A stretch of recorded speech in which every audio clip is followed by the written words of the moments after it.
All right, here with Ken Dog. Been waiting to do this for quite a while. The creator of PixelMap and DevOps library himself. Ken, thanks for joining us. Thanks for having me. Yeah, love the background, love PixelMap, one of the oldest NFT projects on Ethereum. I believe, I guess semantically, depending on the debate that we have all the time in the NFT archaeology space, one of the top 3 projects, minted sometime in November 2016 and has about 4,000 tiles, correct? 3,970. All right, we had to make sure. Pretty close to 4,000. Yeah, I'm sure this whole year and a half, I guess a year, has probably been quite a whirlwind for yourself, from somebody who kind of stepped away from the project for a little bit, probably integrated into normal life, and now you're back at the helm helping out PixelMap. It has been crazy because I completely forgotten about PixelMap even existing. Like, I saw NFTs and everything. I had no idea that I was part of that, let alone like literally first, like, you know what I mean? Like, so early. Like, the only thing, well, it goes back to your semantic thing. Like, to me, Ethereum is the only one earlier. So it's like I don't know. It was just, it's been a very weird, since basically last August. Yeah, and we'll get into the semantics because everyone has their own opinion. What's a non-fungible token? What actually is fungible? Centralization versus decentralization. The debate will probably never end until there's maybe tens of millions of people in the space and you come to a concrete agreement. But before we do dive into that, so where were you before PixelMap? What were you doing? How did you get involved in crypto? So prior to PixelMap, I've always been not always, but most of my career has been in DevOps. So like a combination between development and operations. And I was working at Amazon right before everything happened. In terms of like crypto, I got into it, I want to say around 2012. I know it was before 2013 because at that point, that was when I used to work for this little insurance company. It was my first like legit job. And I convinced them to accept Bitcoin for an insurance policy. And that was the highlight of my 2013. It's on Bitcoin Talk. So that was kind of how I got started. Like, I was just really into crypto. I ended up working at Angie's List. I remember reaching out to Angie and telling her that we should accept Bitcoin for our big deal things. That did not happen. I think if it had, it would have been really good for them now. But I've always kind of been involved. And then, to your point, 2016, I launched PixelMap. Around 2017, I kind of like drifted away for a while. And then, in August, it was a very shocking August. Yeah, and now you are back. So as you were creating PixelMap, were you even aware of the idea of non-fungible tokens? There was no such thing. Like, that was not even a word, like, at the time. There wasn't really anything out there. Like, there was the DAO, which was basically like the smart contract. And then aside from that, it was just people playing around. And for me, it was like, I thought Solidity was a really cool concept. And I wanted to learn how to do it. So for me, like, the only way I learn is by doing. So I was like, I was thinking about the $1 million homepage from back, like, beginning of the internet. And I always thought it'd be cool if that was decentralized. So that was kind of the inspiration. And then it was like my learning project. So I never it's not like I even thought about like what I was going to price them at or anything.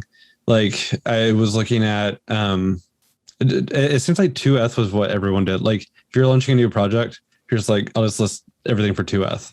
Like, that was just because it was so cheap. It was like, sometimes it'd be like $5, sometimes it'd be like $20. And it was, I remember, I want to say I made like $400 off of it back then. And I was like unbelievably excited about that. Isn't it funny how I think the current price of PixelMap is actually 2 ETH right now, where even as the dollars increase, the ETH is still hanging around the same price. Yeah, that's a good point. Yeah, nothing's changed on the pricing, I guess, for PixelMap. It's just that's the the degeneracy of just crypto in general. Yes. So as what was kind of the idea or the inspiration? You did say the million, was it $1 million homepage? Yeah, so back in 2005, there's this guy who was in college named Alex Tew, TEW, and he made this page. It's still up. It's called $1 Million Homepage, and it's like he basically sold one pixel for $1, and there were 1 million pixels, and he sold all of them. He was in the news. It was really cool. That's how he paid for his college and a bunch of other stuff. It's funny or strange because like I ended up having PixelMap on the NASDAQ tower. And right next to it on another one of the billboards was a huge ad for calm.com. And that's his company now. So like, it's just like a weird coincidence. You know what I mean? Like, yeah. I don't know. So it's, that was the inspiration. And then there weren't like that many resources around. Like I remember I had found some resources from Ethereum actually. Cyrus had put out some tutorials on GitHub. And it was like a hello world for Solidity. And that was like, other than that, it was just playing around. There wasn't like there were no examples basically. So it was just kind of messing around. And yeah, that's basically it. It was for fun. And at the time of when you launched in November, I think Ethereum had only been live for about a year and a half. I believe it was like July 2015 is when it actually went live. So really there wasn't even that much traction for Ethereum. I believe it was still under a few dollars at the time. So I didn't think Ethereum would take off like for a while. Like I thought it was like probably how you would see. Actually, Doge seems even more legit than what I was picturing. Like it felt like someone was doing like the Vitalik was doing like this fun, cool thing. But why would anyone leave Bitcoin? Because that is the like cryptocurrency. I definitely did not like. I wish I had imagined what it could be because I'd be like freakishly unbelievably rich. But no, it was more of like a for fun thing. And then after I wrote the contract, I was like, this has a lot of potential, but I didn't think like, I thought there was like the first mover advantage where like Bitcoin would end up adding the same type of thing. And my feelings now are very different. Like, I feel like I'm not going to trash Bitcoin, but like Ethereum, if gas fees are fixed, like I could see that taking over so much more than it already has, just because there's so much you can do with it.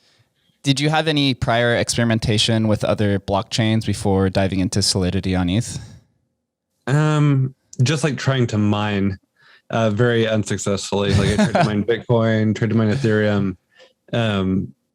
Yeah, not successfully. It was doable back then, but now it's like impossible. Yeah, when I discovered Ethereum in October of 2016 on a Reddit forum. At the time, it was called. Wow, so you're from way back then too. Yeah, it was called Ethereum Project, and the idea of smart contracts really blew my mind. But I actually didn't buy anything up until April of 2017, which obviously pretty regretful. But at the time, the technology was cool, but I didn't understand that there was like a financial component to it. I was still pretty young. I was just graduated out of college at the time and just was not aware. And then once it hit $100, I was like, oh crap, what is this thing? I need to reevaluate it.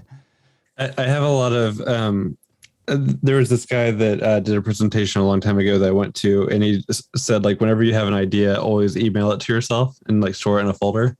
And I have a bunch of my ideas from back then. And it's like one was create the eBay of cryptocurrency, like basically OpenSea.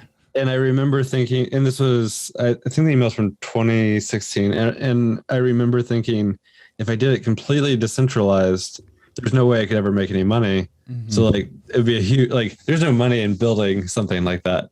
And now it's like, oh, there's actually infinite, like, I mean, OpenSea, you know what I mean? Like 2.5% of everything is insane. So it's just, it's interesting to see other things like, you'll see contracts built on top of contracts or like wrappers or like the DeFi stuff. Like I never imagined that type of thing being doable. Like that kind of stuff is so cool. So is PixelMap, since it predates ERC721, are they individual ERC20 derivative like?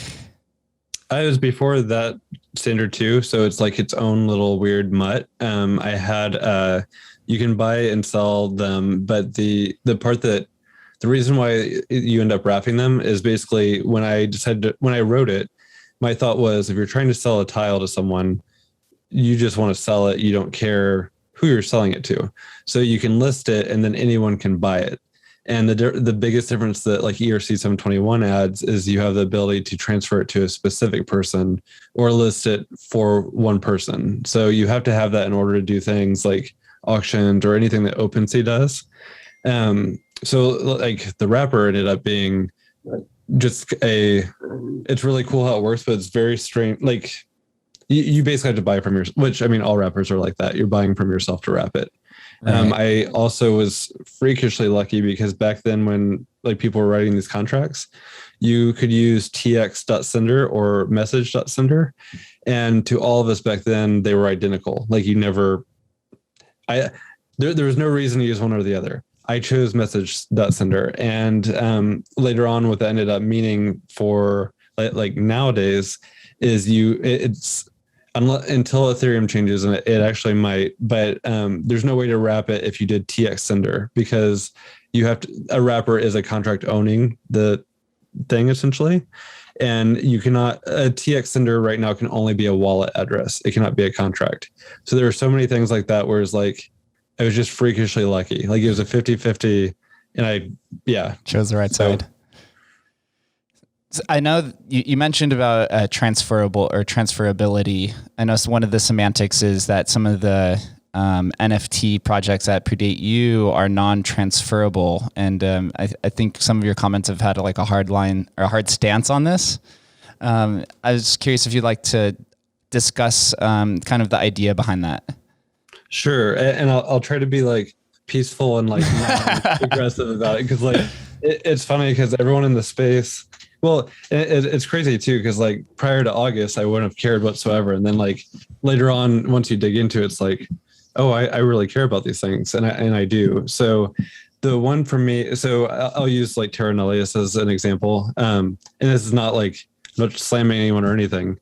And a lot of this is technical, but the issue there is if you look at the original contract, and that one was very early, it was 2015, I think, right? Yeah, it's supposed to predate even Ethereum, but I know there's been a lot of debate around it. Yes. So, and full disclosure, like I aped into it before I looked at anything because I was like, yeah, you know how it is. Like, project, you can't wait to mint because like other people are going to dive in. So when I actually got a chance to look at the contract, it's freakishly simple. It's basically like, and you can go to the original one right now, and you can mint as many as you want because there's no limit. And it's not quite minting either, because what it is you can basically put any message that you want. I actually put one that was like PixelMap was here, and that's in the wrapped one. The issue is to me and to I want to say all devs, but like it's hard to say that because I'm sure there's a dev that would argue with me. In order for there was no sense of ownership on the original contract. So once you write it, it's kind of like you just graffiti a wall. You don't own the wall. You know what I mean? So you're writing something to the blockchain, and you can't transfer that to someone because you never owned it to begin with. The wrapper, then, like in my mind, and to most people, is not actually wrapping anything, because one is the supply is infinite. The wrapper added a supply limitation to make it seem like it was limited. All of those wrapped things were actually done in 2021. That's why you'll see PixelMap was here. Or like, I think I insulted someone's mom from Colonel Sanders or something. Like there's lots of random messages because all of us were just typing random stuff that day. And the other part of that is the best way, like the test for me to know if a wrapper is legit is, can you unwrap it to the original thing? And you can't in that case. Like if there is no unwrap because there's nothing there. That doesn't mean that it's not an interesting contract. I think it's a very like cool contract. Like it is the first contract to write something to the blockchain like that. But there's no way in my mind to make money off of it or trade it because it doesn't have that in it. Like if I went out and made another wrapper for it, it would wrap it exactly like the one right now. It doesn't wrap, if that makes sense. Right. Yeah. It comes down to ownership, and the idea of ownership has changed just through the progression of human civilization. Like I've had this debate a few times of, imagine if you're a caveman, how did cavemen assign ownership? Usually it was like combative death, and then right. I think that's still how it is with crypto. I'm not sure. right? And then as society progresses, then ownership came in the form of a deed, and before that was slavery, and it's kind of like progressed, and now we're trying to figure out what digital ownership really is. And I think that's kind of where a lot of this speculatory, where all of this speculation happens, and why such large sums of money are being thrown around. Because if we can really nail what digital ownership truly means, then there's going to be a lot of growth, especially if you're if you're in California for the equivalent of like the digital gold rush. It's pretty much going to be infinite, especially if you're buying those relics. But it's a debate that gets pretty heated in all of the different discords, and this is something very heated. Yes. Yeah, I think you talked about this in one of the Twitter Spaces, that all of the different historic NFT discords, it's all the same people, just a different topic in every single one. So yeah, like I'll click a person. It's like, what discords do you share? It's like a list of 10. Yeah. Yeah.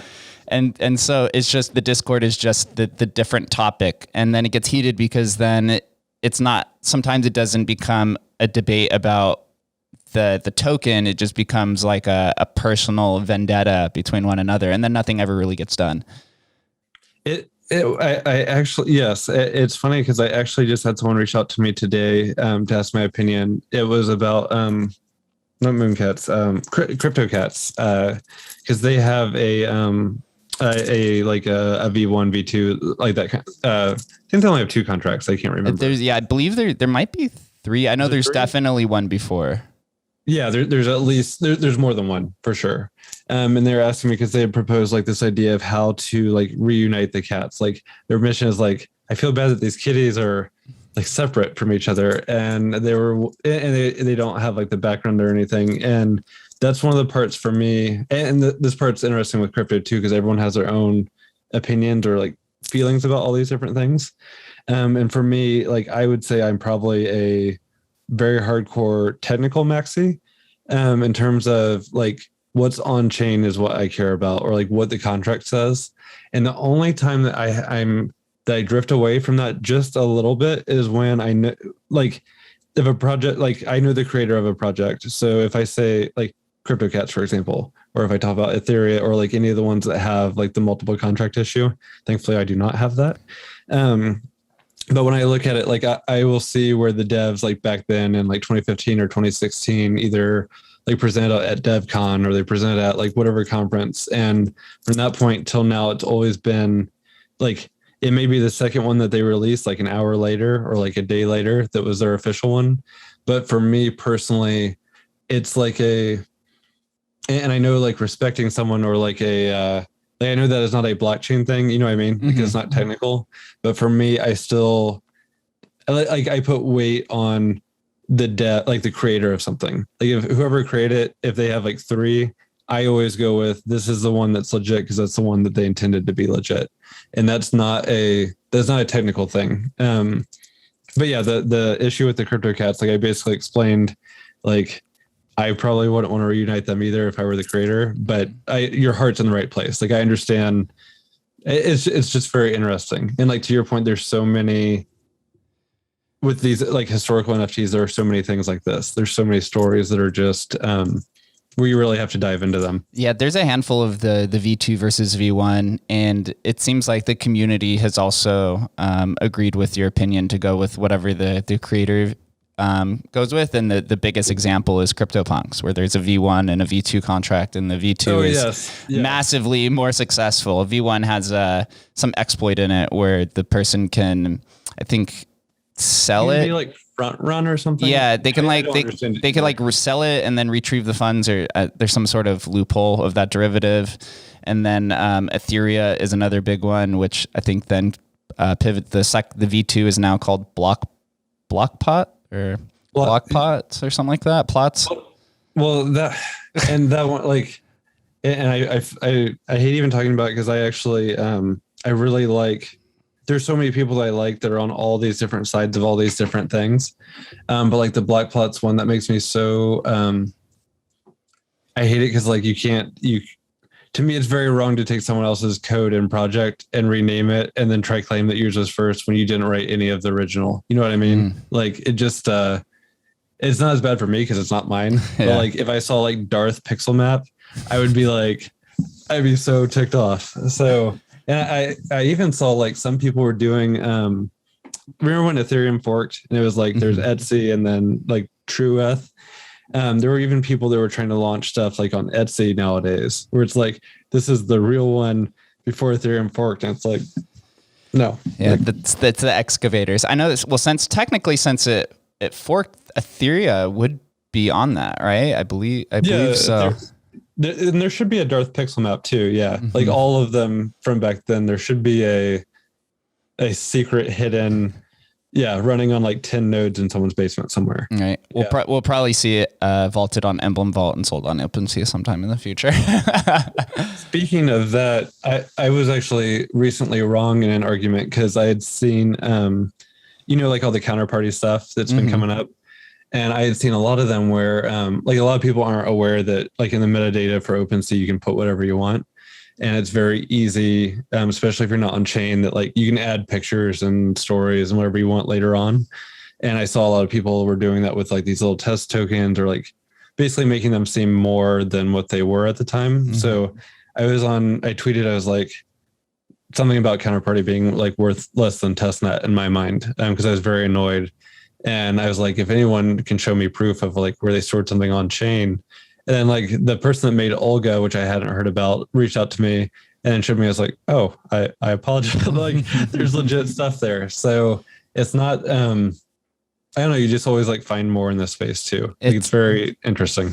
It is the farther that you go back. The thing with counterparty, the culture is really what keeps it intact. I know you can change the image of the token at pretty much any time.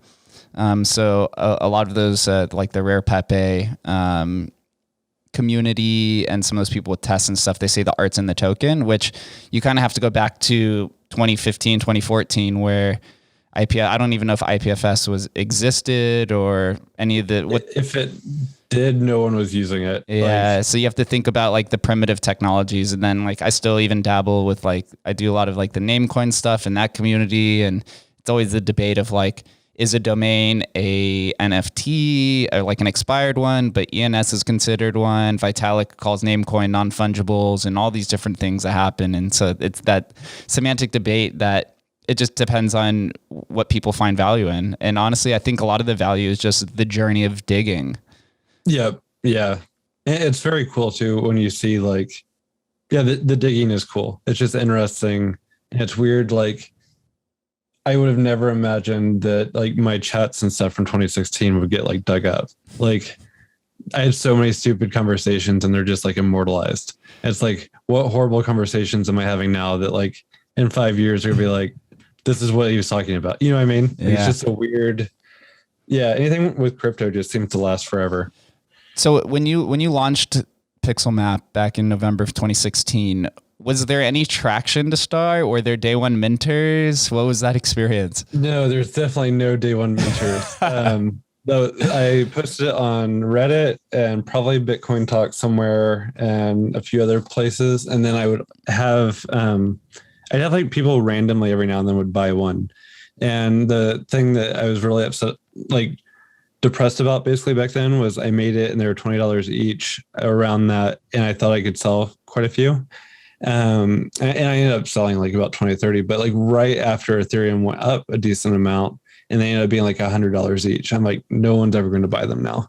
And I remember it was like maybe a month or two later, someone bought one and I was just like, oh my God, I just got like $100 from this. But no, there was no rush. And it would be like, someone would ping me and they're like, and the chat's still there. And it's like, why would I pay for this? And like, I didn't have an answer. I was like, I have no idea. Like, I don't know. I wouldn't either. Like, and I had seen Ethereum back then and it was like 10, $20. And I was like, that's like gas money. Like at that time I don't remember what my job was, but it was not great. So it's like, that's money for my car. Like I'm not gonna, I don't know. I definitely regret some of those decisions, but yeah, it's just, it was not like now. There's definitely no, and like the space was so small. Like if you saw someone or interacted with them with crypto, you probably saw them everywhere. I mean, you see that now, but like back then, you definitely saw them again. It was cool though. Like It was just a very small group back then. Must have been quite an experience. So then we fast forward to 2021, and there's this reemergence. Where were you, and how were you notified of the rediscovery of PixelMap? So I don't remember the whole day, but I do know. I feel like I went to Culver's and got like a shake or something. So like it's like midday, and I checked my email, and I had a message from Adam on. I think I had it on LinkedIn first, and then I had one in my Gmail, and both of them was like, "Hey, I know this is going to sound weird, but I'm an NFT archaeologist. I want to talk to you about PixelMap if you're the creator. If you do, please let me know." I think he said it's urgent or something. And I remember I was going to block him on LinkedIn. Because you get like a million scammers. Mm-hmm. And then when I saw the one on Gmail, it hit me. I was like, you mentioned PixelMap. And I was like, PixelMap has been, like, I had forgotten about it. The site had been down since 2017. Like, it's like, he's like stalking me or something. Like, how does it? Yeah. And then the NFT archaeologist, I just wanted to know like what his scam was. Like, it seemed very creative. And I also like to screw with scammers sometimes. I think a lot of people do that. So that was probably part of it too. But yeah, then I ended up, I told him I could meet, and he wanted to meet like immediately. So I called him that night, and he went through like NFT, like he was explaining, I think you made one of the earliest NFTs ever. And at that point, I didn't really know what they were. I just heard like Steph Curry bought an NFT like on the news or something. So I started thinking about it. I was like, yeah, it does kind of fit like the description of like stuff stored on chain. And he told me he thought that I could sell a bunch of them. And I was like, I don't think so. Like I tried, but I was interested. Like if I think I have to look, I feel like he bought one from me then. And it was like several thousand, or like, you know what I mean? Like, because Ethereum's up, and we're being like, if nothing else happens, this is freaking awesome. Like I just made like $3,000 off this guy or whatever it was. And anyway, so I can't remember if it was that, I feel like it was that night. I have to go back. It was either that. Yeah, it was that night. I don't think that I think that was the start of me not sleeping. Because, he wanted to do like he wanted to see that the contract worked. So that's why he wanted to buy one. And when that happened, someone had been watching his wallet. I later found out who it was. I won't mention his name. He's a really cool guy. He's actually not the big bot that like people talk about. But yeah, he's just a smart guy that like watches people's wallets. Cause I really want to know who it was. And he found out, and he told a couple people who told a couple people, and they started buying them like crazy. And sorry, rewinding a little bit, Adam had told me basically I should try lower the price because 2ETH is going to be too much to start out with. And I think he's completely right. Like doesn't matter if you're second on Ethereum, like that's a shitload of money to start, you know what I mean? Mm-hmm. It's better to get like a lot of people excited about it. So I'd gone back and forth, and we decided that 0.35 would be like a good happy ground. And at this time, I didn't think I was going to sell any anyway. So like, I'm humoring him, but then like that night I see like, because he told me like try lower a bunch to that over, like if you can. Mm-hmm. I told him I do like 100, and each one would sell instantly. I'm like, what is that? Like, what in the hell is happening? I actually thought like most of the time I was being punked. Like I was like, I see it in my wallet. There's like, this is happening, but like until I saw it, like I withdrew some to Coinbase, converted it to like US, withdrew it to like my Chase bank account. And like, until that went through like a few days later, I couldn't process it until then. So I was like, this is insane. Let's see, I feel like that was a Saturday. I have to look. But like at the exact same time, my dad had a heart attack, which is like horrible. Well, I'm not saying like he needs to time his heart attack around my life, but like it was really bad timing. So like because everyone had like seen what had happened on the contract, and they were all like waiting. Adam was helping me with like, he set up a Discord, set up the Twitter, so he was doing pretty much everything on that side and just waiting for me to like list them. And I told him what was happening. He's like, oh my God, that's like, just take your time. And he's telling me like about the apes and everything. I had no idea what the fuck he was talking about. Like, because I know there's a lot of lingo with NFTs, like NGMI, like tons GM, of things. everything. I had no idea. I didn't know what CryptoPunks were or anything. So that week was insane. My dad ended up having a triple bypass. My daughter got COVID. Like all kind of just weird. It was a very weird week. Once. Yeah, I was up. I think it was 54 hours. I think was before I slept.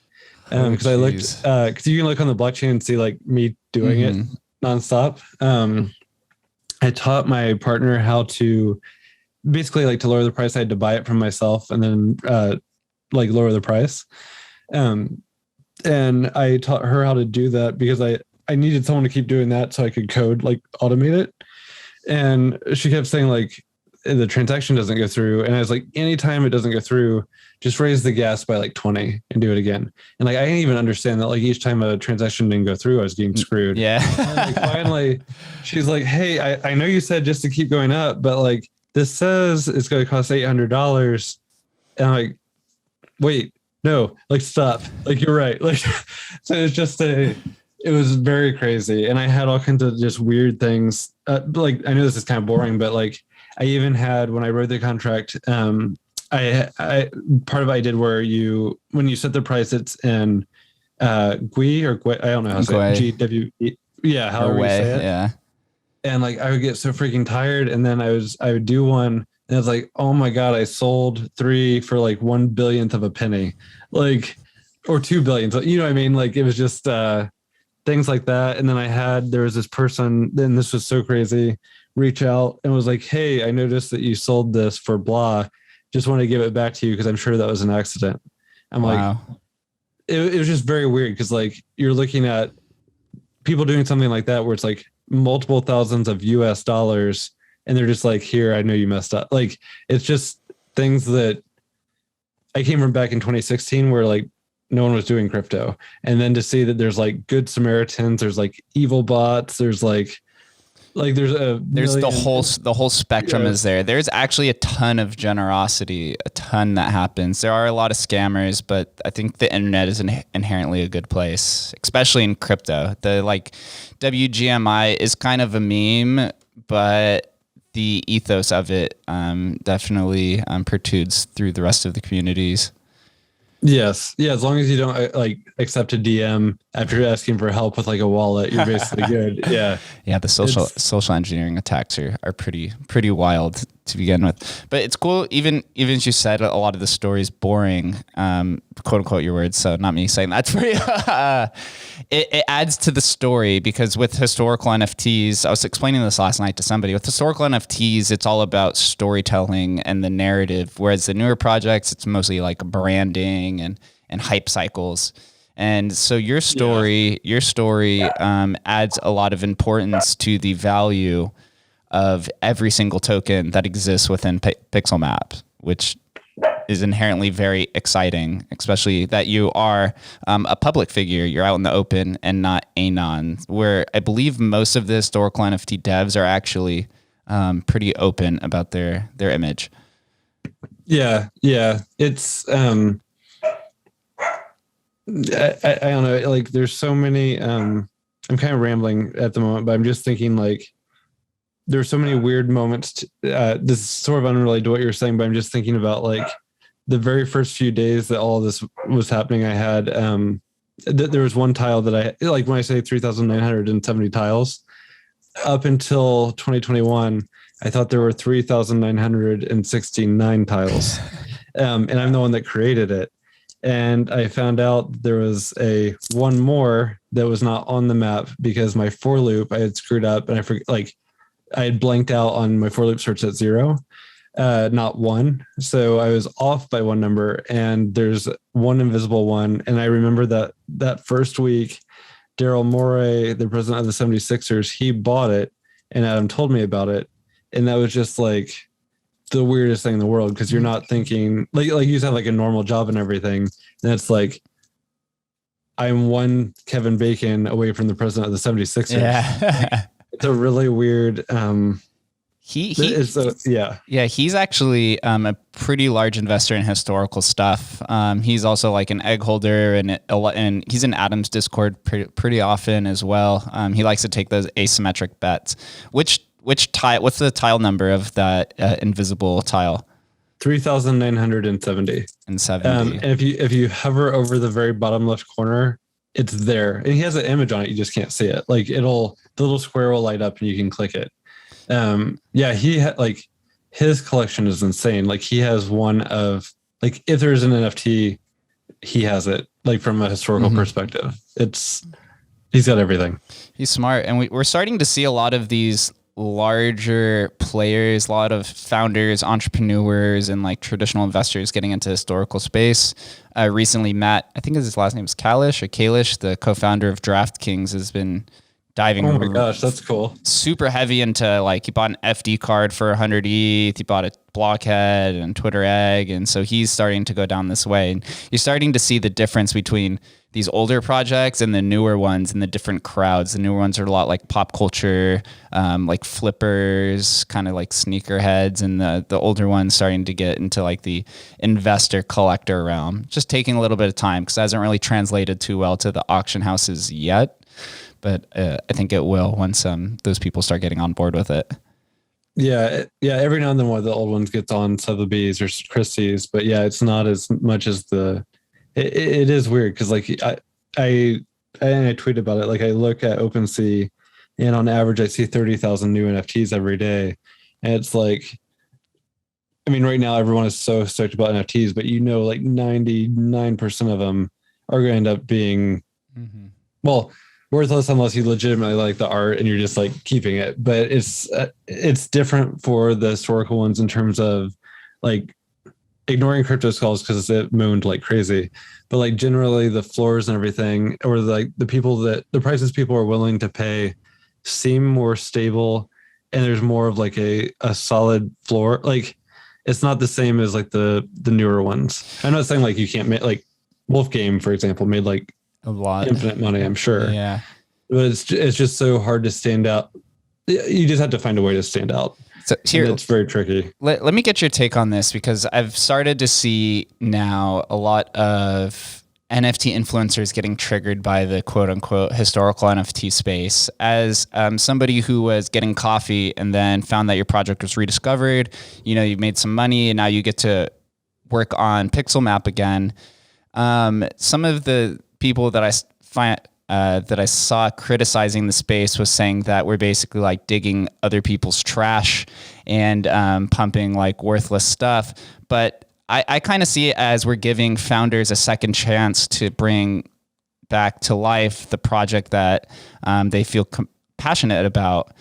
So from your lens or perspective, what do you think about that kind of idea?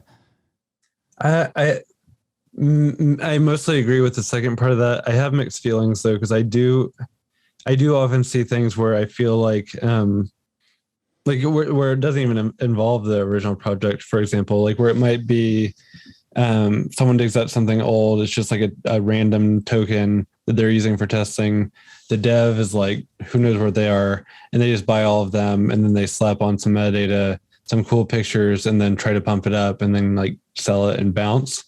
And I don't think those types of things will have longevity. I think that there's other things like looking at Ethereum, for example. It's the first NFT on Ethereum.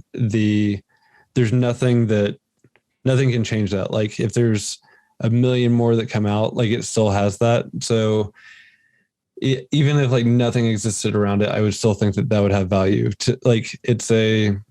And if you talk to me prior to August, like a lot of this is stuff that like I never even thought about the concept of like a digital antique, like, or they call it like relics a lot. Mm-hmm. But I do, I guess for me, I have, my feeling is that NFTs will do one of two things. If it's a fad, they will all die out and we will all fail together. And that'll be really sad. And that would be depressing. Or if they continue to take off and sorry about my dog, and they stick around, there's no way that the antiques aren't going to at least hold some value, because there's no way, like they are legitimately unique. I do think there's truth to the, like, I don't think anyone back then was trying to do these things to make money, really. It was more for fun, with the exception of you will find a million Ponzi contracts. That was very popular back then. But it wasn't like we were trying to make millions of dollars. It would have been awesome. Like, no one would have complained about it. But I also think that does make them special too, because like if you see, and I'm not saying I wouldn't do this too, like if I were never involved in crypto until now, I'd be trying to launch some NFTs. Like I'd find something to do, like find a way to write generative art or something, you know what I mean? But there's so much that's more motivated now for purely how can I get some of this money, not experimenting with technology. Like using Wolfgame as an example, that did do something unique that's new, which is very hard to do. Like it had basically like you have these wolves or you can get a sheep, like the whole game that went with it. And like instantly you saw like 30 clones from it, and all of those brought in some money because people were like, he can't afford Wolfgame, I'll go into this. And like to me, those things are so worthless. And then back in the day, we didn't really have that because it was just mostly everyone was just trying to learn or do something cool. So I'm not saying those people are wrong, but I do think that it was like more wholesome back then, if that makes sense. Not that we didn't have scammers too. There were still scammers. Oh, they're definitely, they've just morphed now into fake Discord bots that are trying to trade you on some sort of like weird off exchange and siphon your tokens of whatever you're trading for them. But yes, yeah. But as the space evolves and now you are at the helm of PixelMap, how are you planning to innovate PixelMap, or are you just going to keep it kind of as is in this museum like relic? So that's a really good question, because like for me and for all of the historical NFT creators, the value is it being old, essentially. Like that is the number one thing out of everything. So for me, to me, that doesn't mean that I need to leave the site looking like being broken or horrible. I feel like, and I have been actively making it like a better experience. Like back then, no one was worried about mobile. Like now I actually want people to be able to pull it up on their phone and it not be like an abomination. So I'm trying to do things like that, but still keep the same feel. I would never do anything, like anytime I'm doing something to it, I always keep in mind like the original contract and what its purpose was. And the thing that I'm trying to do right now too, is that when I'm adding something, I want it to be a very separate, like I am trying to make where you can basically go inside the tiles and walk around and do different things. And I think mostly because it's fun, like it's very fun to work on that. And like the whole metaverse thing is cool. Like I love the idea of incorporating like other NFTs into it and being able to see them, but that will never be like the main part of PixelMap. Like if I build kind of like Mooncats, like they have the boutique, but the boutique is very separate. Like they still have the original page.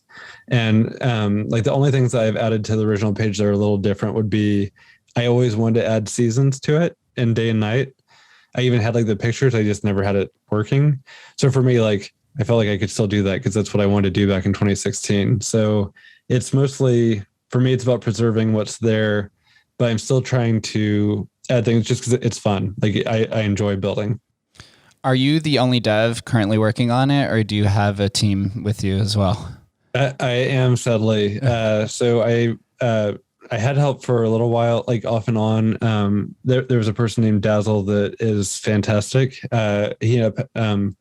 Fortunately, he has like a full-time job doing like other things. But he was really helpful in me, like getting the front end just kind of cleaned up and everything. I'm back to doing it pretty much just myself full time. I do have an artist that I pay part time because I'm obviously like I want lots of art for the insides of the houses, things like that. And then I have one of the people that I used to work with at Amazon, who's a front end designer. I'm trying to see if I can hire him part time at the end of the month because he's finishing up a gig that he's doing. And then I'm actively looking for.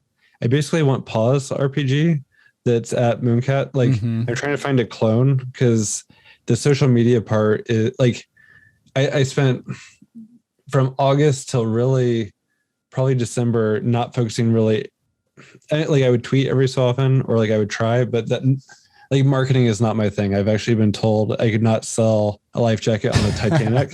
Like that's a real quote, which sucks. But I started realizing that like the dev part I enjoy. It's my favorite part, but it's very important for my community and for more people to know about PixelMap. So I've been focusing on that as well. And I really want, and I think it's helped a lot. Well, that's why I'm on this too. But I do want to get someone that's their specialty, like where they know how to do that. And it's a lot more work than like Discord is a ton of work. So if there's anyone listening to this that has a community manager experience in social media, hit up Ken. It could be your spot. Yeah, managing Discord is no easy feat. As somebody who's a mod in the Mooncat Discord, man, there's a lot of stuff that comes through there. Oh my God, I forgot you're a mod. Yes. Well, that one, I love that Discord. I can't imagine because like the PixelMap one is lively, but like the Mooncat one is like you have an insane amount of people. It's like that is a booming. Yeah, there's a lot of bots. I mean, I was even socially engineered attacked. I fell for that at one point. I felt super bad about it. There was like, I think it was like 10K loss in funds, which, you know, we have a pretty smart community, so they didn't fall for that component to it. But it's like, we're all still human. We're all still trying to learn at the end of the day as well. And there's new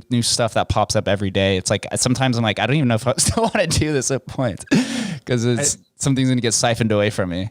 I had that happen. Yeah. Like I did a contest and you know, Control R, they're super active in your Discord, I think. Yeah. I don't know if it's a guy or a girl, but the person's awesome. Yeah. Whoever that talented person is, they had won because I did like a contest because I wanted someone to design like a better Twitter header. And they had won, and there was someone that had used, it's like Control-R. Basically, someone had made another account, looked identical, and it had used like something that's not a dash that looks just like a dash, like it's like the Unicode equivalent of a dash, and then was like, here's and like I was getting ready to send it, and then it was like, then the other Control-R said, here's mine. It's like, what? There's two of them? Like it was so hard to fit. Like scammers are getting very, very good. Yeah, it's super frustrating. It is tough. So how would you describe your community itself? Obviously, you could go with the basic guidelines. They're good, they're cool, but are there any like unique intrinsic properties to the community? Yeah. So like mine, I won't say anything that's like the generic, like I will say there's some Discords that I feel like are just more peaceful and friendly. And I feel like ours, Mooncats, like Aether, every now and then I'll hop in there just because like everyone's just super happy and friendly. But that's one of the things where like I don't think there's ever been like, I'm not challenging someone to do this, but I haven't seen like a flame war or like people getting ticked off or anything. Like everyone's very understanding. It's interesting too, because by far the biggest portion of tile owners have become long-term like holders. Someone just put out a chart that showed like 80% have been held since August, which is crazy. It's not crazy, but I mean like it's a pretty sizable number. And the part that I've seen too is just a lot more, not more, like I'm not saying more than other Discord, but what I see is a lot of human elements that are like people asking like how they're doing in real life, like not just talking about NFTs. And I had like one example, there was a person that was going through a pretty rough patch. Like it was a really like with like family health, like it was like the whole, like every bad thing that you could have happen. And I found out they had anonymously received, it's kind of creepy. Like I have no idea how you find someone's address from like a Discord. Someone sent them a full freaking like gaming computer and like some other stuff to their house, and they still don't know who. They just know it was from someone in that Discord, which again, like someone's really smart. Like, you know what I mean? It's just very odd. Or like I bought chocolate from someone. Like I saw a little chocolate on a tile, and I was like, "What is this about?" And this guy, I think it was John. He was like, "Yeah, my wife's been trying to start a little chocolate company, so I figured I'd put it on there." And I was like, I want, like, is it good chocolate? He's like, yeah. So then I don't know what country he's in. I do know it was international because like it had like 1 million stickers on it. and it was so freaking amazing. But there's just like, I know that sounds really small, but everyone in there is just kind of like unique, where they have their own little like stories. And the part that's different too with PixelMap is it's not like like most NFTs are like a static image of something. Not like I know Ethereum, there are customized, like Mooncats, you can customize the shit out of your cat. But like the tile, it starts out blank and you have to put something on it. And like a lot of people put like a video game or something on it, but other people put something on and everyone's like, what is that? And then they explain it's like something really meaningful. And it's just, that part's really cool. And I think it's something that kind of sets it apart. Yeah. I think once you could convert most of the community to long-term holders, the chemistry in the Discord and the community kind of really changes. Once you could get out a lot of the exclamation point floor type people. The first couple weeks I was like, I had no idea what to do because I had so many people, like people were so angry and they're like, why aren't you marketing this? Like, what are you doing? Like, you have to do something for, and I'm like, I haven't even thought about this since 2016. Like, I'm just trying to figure out like life. I have no idea. And then, those people move on and they flip real quick and dump. And it's just not, yes, like to your point, the community changes for the better. And I think, like we've had this giant wave of like people come in, which has been really good for like prices and everything. I think we'll see probably like a little brief, might already be ending, but like a little brief thing of that for a lot of people. And then they'll kind of see like, the ones that are just flippers will flip real quick and then kind of bounce on. But yeah, the long-term holders or like you have this a lot with Mooncats, where if you look at like the boutique, there's people contributing and building more like community-driven projects. And that's the reason I hired Dazzle was he never asked to be hired. I felt horrible because he started because the site was all jacked up because it was ancient. He built an editor for uploading like an image to it that was so much nicer, and a bunch of other things for fun, like just because he wanted to help everybody. I'm like, I can't have you do like, you're working so much on this, like I must pay you. So it's just that kind of thing where it's like, yes, to your point, once you get into more of the long-term holders, it's more of like an actual community of like-minded people. The one metric that I pay attention to the most with Mooncats and with the historical projects is the amount of unique owners. As long as that increases, then I stay bullish.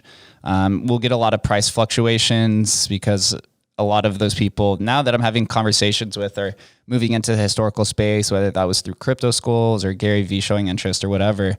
And I'm having to give an explanation of like how to value NFTs that predate 2019 or 2020, I guess in this case.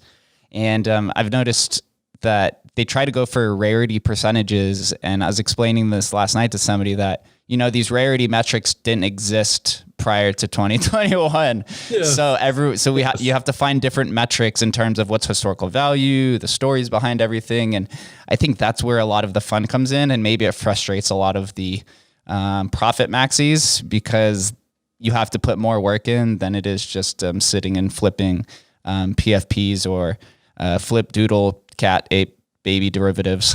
Yes. Or you see like everyone will always put like the DYOR. Like no one does DYOR like ever until like then you get to like the long-term holders, and then you'll have people like having these long like novel length descriptions of like what's actually going on. Yeah, it's just it's weird, and there's definitely a very I think this kind of goes to what you said about like new NFTs versus historical just have a very different culture. Like it's not I don't know. Like renting a yacht and like having a huge party is more of like a new NFT thing. That's not like I can't picture like, I mean, maybe the Mooncats founder would do that, but like, I don't picture them going out and like throwing a huge party on a yacht. The very lavish, glamorized kind of, image is very different. We'll dive a little bit more into PixelMap. You have a ton of pictures behind you. I see a bunch of CryptoPunks, a bunch of apes, some eggs. What is the most common picture or type of image that you see minted onto PixelMap? Is there a common? It seems like most people are kind of just minting their own NFTs. I was gonna say their own NFTs, yeah. Like and a lot of them, like I recognize the 0G one. Like it's weird because I have no idea what he looks like in person. And whenever I see that, I'm like, oh, that's 0G. Like, and I just my partner just told me. So my logo is not a PFP. It's like I was trying to make this video game back in the day. And I had to draw my own character, and she just told me it looks like he has duck feet. And I had not seen that before, so I don't know how I feel. I might have to change. It kind of does actually. Now that I noticed that, yeah, it's like you can't unsee it. Mm-hmm. And she's like, he's pretty chubby too. I'm like, no, he's not. Like he's stocky. It's he's big boned. He's not yeah. So, but no, I see a lot of PFPs and a lot of like early video game art. Every now and then I'll see one that's like super unique or strange. Those are the ones that I like the most. Or you'll see like a really weird or funny URL. I remember back in like 2016, one of my favorites, I clicked it and it went to an a cappella singing of like the Zelda theme. It was like, this is so weird, but funny. Like, I don't know. Like there's not really, I guess I need to look again to see if there is a trend, but it's very, very random. The thing that I have been really happy about is like back in 2016, I was obviously inspired by the $1 Million homepage, and that ended up being a giant page of ads. And that's what I thought PixelMap would become back in 2016. And I never considered that it would be more of like a collage or mosaic of like art. And I like that look so much more. Like it's not you know what I mean? Like it would look very ugly if it was just ads everywhere. So I'm surprised it hasn't, but it just shows. Yeah, like after this, someone's like, time to put. Yeah, it shows the community that you've been building. So, how do you go about minting an image onto PixelMap, and is the technicals all on chain? I know that's a big debate within this space. It is, and this kind of goes back to your thing about like IPFS and when it came about, and IPFS was sort of around in 2016, but no, like it was like an experiment. It wasn't like a thing really. And it turned like I have my own feelings about IPFS because it's more, to me, it's more like seeding. So it's not, to me, it doesn't give you that permanence necessarily. Like a Bored Ape, for example, is going to be permanent because there's like, I don't see there not being a copy of those images somewhere. Like, just because it's so huge, but I do see a lot of the new NFTs. Eventually, someone's not going to be essentially seeding it on IPFS, and they're going to lose all their info. So for PixelMap, for me, it was I wanted it to all be on chain. Like that was the whole point back then for me.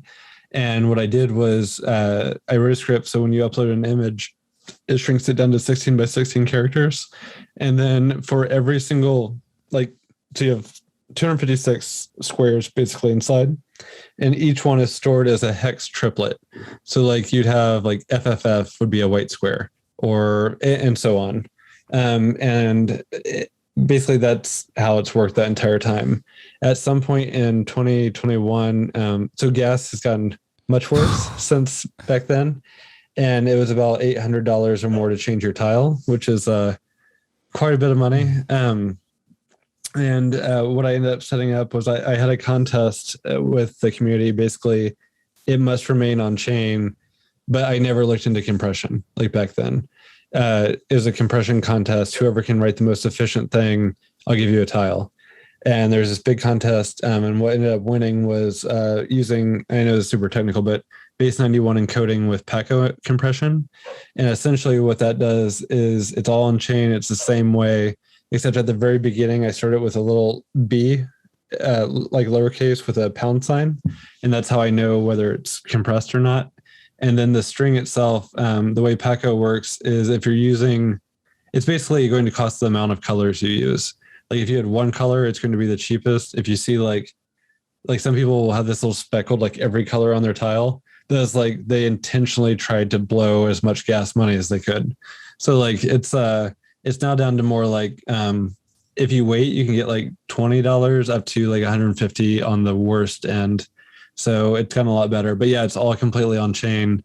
And that was the part for me that was so cool back then, because I was like, every single Ethereum node in every country has a copy of it. Yes, it's more in gas, but like, it's just cool. You know what I mean? And like, I let it die from 2017 through 2021. And when I revived it, I didn't have the images, but they were there on chain. So like, even for me, it was just like, it's like digging out this little thing and it's like, holy shit, like it's still, I mean, of course it's there. That was what I wanted, but it was different seeing it revive like that. And I would not have had that happen if I hadn't done it on chain. So let's say I buy one of these tiles in the back. Let's say I buy the CryptoPunk and I want to take it off and then I want to put Mr. Moo, my moon cat. Is it 2 transactions? Is it like the equivalent of unwrapping and wrapping, or do you just put a new image over it? It's a 1 transaction, and that would put, and you just go to pixelmap.io. That's the easiest way. You can do it on Etherscan if you hate yourself and want to like figure it out. But yeah, it's 1 transaction that'll replace it. And then when I say replace, it updates that as the latest. There's no way to ever erase anything on them. So like I actually added where you can see the previous images now too, just because there's no such thing as deleting. That's pretty cool. Yeah, it's like almost putting wallpaper over wallpaper that's on the wall. Yes, yeah, exactly. But also adds to the history because you could see what's the predecessor before you. Yeah, like Daryl has like 5 tiles. They all have the little 76ers logo. Like, it'd be cool to buy one and be like, see, this was, you know what I mean? Yeah, It's pretty cool. That is. So during this rediscovery, and you sold off most of them, how many tiles do you own? I know that's also a common question for those people that are going into historical NFTs, where you see the creator or large whale have a massive supply inequality. I actually should prepare for that question because I need to check. I know a couple months ago, I know I had just over 800, and I've been sort of steadily selling since then. I would imagine I'm probably still in the 7 range. I might be in 6. I need to find that out like immediately.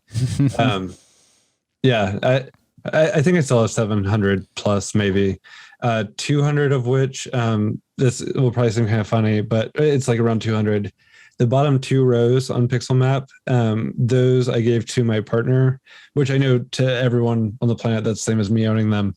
But I can tell you right now, she will not let me touch her tiles. Those are like, I won't say dead, but like she's talking about like, I want these for our grandchildren. Like, you know what I mean? Like, because she legitimately thinks that they're like worth infinite. And hopefully she's right. But I think that's how many I have around that. I do have a thing on Dune where you can see like the distribution like gradually going up, as well as like who owns what. The only part that's tricky on that is it only tracks the wrapped ones because it's tracking ERC721s. So I don't, and all mine are wrapped, by the way. So like you can see mine. I just know that like it looks like every couple of days there's a couple more wrapped, but it's the hard limit is 3,970. And another question I get a lot too is how many dead tiles do you think there are? And I only sold like 20 or 30 back then. Most of them were sold in August of 2021. So like if they lost it since then, that is a lot of money to lose. Like I would be very, that would be really, yeah. My assumption is that most of them are alive. I do know, because I have some of the people that bought back then that I've reached out to. And I do know there's at least 4 tiles where the wallet is definitely gone. I know I have, and they all have an image on them, thankfully. I also know that the center tile, which is probably one of the most valuable, and it has a spider. I don't know why I don't even like spiders. I have that wallet. I have spent days. I have no idea what the password is. And it is like infuriating. Like I don't even know if hypnosis is a thing. I'm thinking about trying that to see if they can be like, what is your password? And yeah, you know what I mean? Like, oh man, I trade everything. It's horrible. At least you have an image. I think one of the biggest fears obviously would be having a bunch of just blank tiles across it, kind of dilute the well, and all the I want to say every single one that I sold back then, I think all of them have images because that's why everyone was playing with it. They wanted to see their image on it. Now, and one thing that's annoying now too is because of gas being so high, there are a lot that don't have an image. But if you see, they're like all the little red square, which means they're sold. Like you can't see a white square, so they are all gone. It's just a matter of like spending the gas to update it. And one of the things that I've seen as well is that like people pay more for tiles with an image on it, even though you can change it whenever you want. It's more like it's aesthetically pleasing, or like there's one that's really funny. Like there's I think the person's name is City. I might be saying the name wrong, but what they did was they would take a tile, they would change the hue of it. So they made like a golden tile, and one that they made was a pink tile. And very early they would do that, and they would buy like a tile and then charge like 0.2 or 3 more, and they'd sell it like the same day. It was just like, I don't know. Yeah, we see that with moon-cats actually when people start accessorizing their cats and they start selling at a premium because people they don't want to do research, they just want to ape into whatever is colorful. I guess that's kind of just like human psychology. Yeah, get the free like Thanksgiving hat, pop it on, and then yeah. Yeah, that's cool. So speaking of, do you have that thing? I heard rumors of like eventually, but never mind. I won't share it because I don't know if it's private. But I have some ideas for moon-cats. Like once, I have to make sure that I'm not like sharing moon-cat some free alpha. No, I have to say I love that you're a big community member who comes in and hangs out. Like you definitely bring a very vibrant personality and energy when you come hang out. It's really cool to see.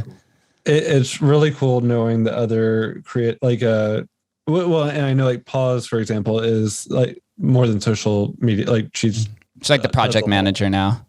Yeah. She's been so helpful for me. Like just there's so many things that you guys do where like I'll look and it's like, oh, they're integrated with a freaking metaverse now. Like, and then she'll give me a heads up like who I should reach out to if I'm interested, or like Wonderware is super nice, or like there's a group of all of us like older creators. Like I'll meet with like I don't even remember what their real names, but like Wonderware, Travis from like Curio, Cyrus with Etheria, Lazy Cat, I don't remember her name with like, but it's very cool because I didn't know them back then personally, and now it's like we just have so much in common because it's like this life-changing event happened for all of us, and they're just all really nice people like to talk to. But yeah, and the communities are all just very unique. Like some are huge, some are smaller, but they're all like, there's a huge overlap of the same people in them. Huge. I think that is actually probably going to change pretty soon. Whether that's fortunately or unfortunately, as the community grows, the energy kind of changes. I think the Gary V interest has brought a lot of people on board, but especially once Coinbase, I guess, apparently is going to have a historic NFT section that'll bring a lot of eyeballs, and so we have to prepare for the herd whenever that day does come. But we're all long term. We all share a long term mindset, which puts us ahead of the curve. When Coinbase does that, that'll be like a tidal wave. That'll be. Well, and the thing that I found too is like I'm not going to act like there's not a nice part on the money part where it's like so Mooncats, for example, like I bought a day one cat. Day one cat. Yeah, I always get the name wrong of what. Yeah, I just remember asking like, what's like the special cat? Like I want the OG cat. So I got one of those, and my thought was like, Mooncats are so active. It's old. Like this is going to go up like crazy in price, and this will be the bomb. But then you end up getting attached to a lot of your NFTs.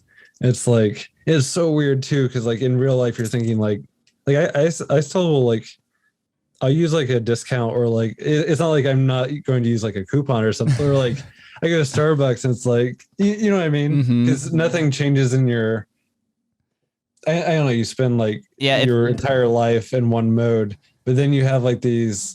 Yeah, like if I realistically think I'm like, I have a pixelated cat that's worth like a shitload of money that could be like a car, but then you can't sell it because you're like, I like my, you know what I mean? You lose your identity. Yeah, I've seen that kind of same idea shared with CryptoPunks and Bored Apes, because those are the PFPs. They built the identity. I mean, some people even put their character name on Twitter as Punk4222, and if you sell that, it's like, what happens then?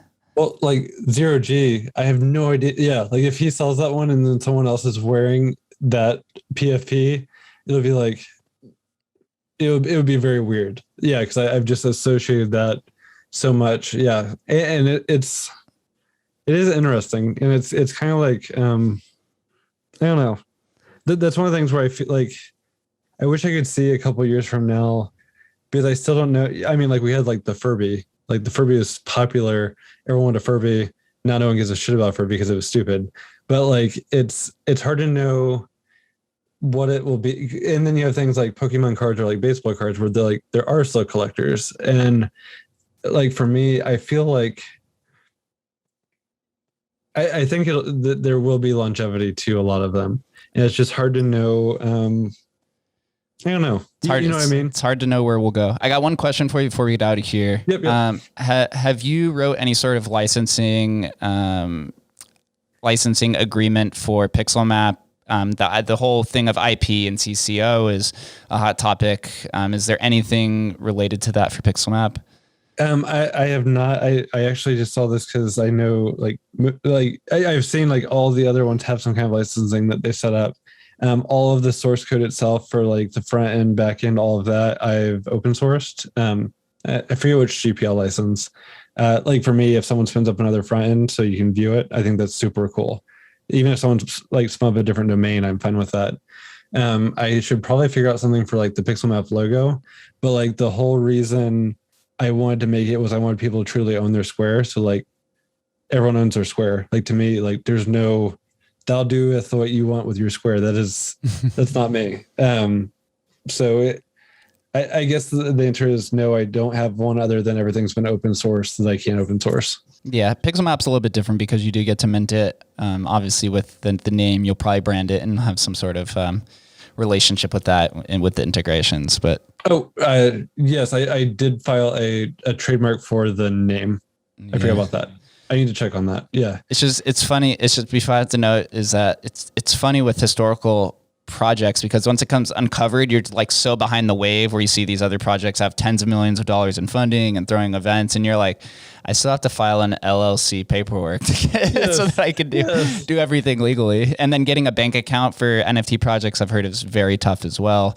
I know Paz said with Ponder where it took them months to get one before they could actually get everything going from a corporation standpoint. I was trying to pay off and I did succeed eventually, but I was trying to pay off my house, and which was like super freaking cool.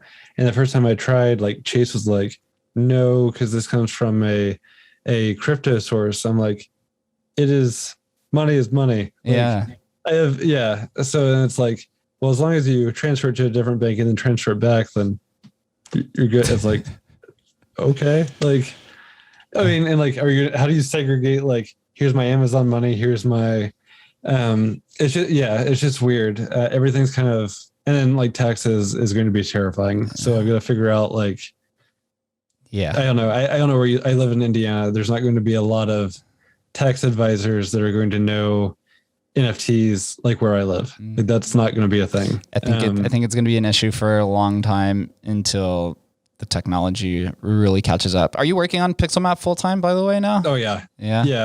And that week I put in notice after everything, and that was the weirdest. Because I let my boss know, because like I was super happy. I was one of the like 1 in a million people that actually had a good time at Amazon. I think most people are pretty unhappy, but no, I was doing development work for other companies. So like I'd work for like Snapchat or like EA and just lots of really fun clients. But no, when I put in my 2-week notice, he was so confused. I was like, it's like, why? Like, is it something I did? Or I thought you were really happy. I'm like, I got to work on PixelMap. Like, I don't need to, you know what I mean? Yeah. And he was super cool. I actually put his face on a tile and sold it for like 13 grand. And then I told him, I was like, what are you talking about? And then the funny thing was, I was like, if you had been better looking, I think I could have gotten more, but like, it was just, I don't know. It was really funny. He's a really cool guy. But yeah, it's it's just all of it's just crazy. I love it. I love it. We're all mimetic investing, and this desire is so crazy. But Ken, thank you for coming on. I really enjoyed this conversation. Yeah, thank you very much. I hope everyone that made it this far enjoyed it and pulled a lot of value out of this, because I'm definitely waiting for my time to come in and get some pixels or some tiles here soon. So thank you again, and thank you guys for listening. We'll catch you next time.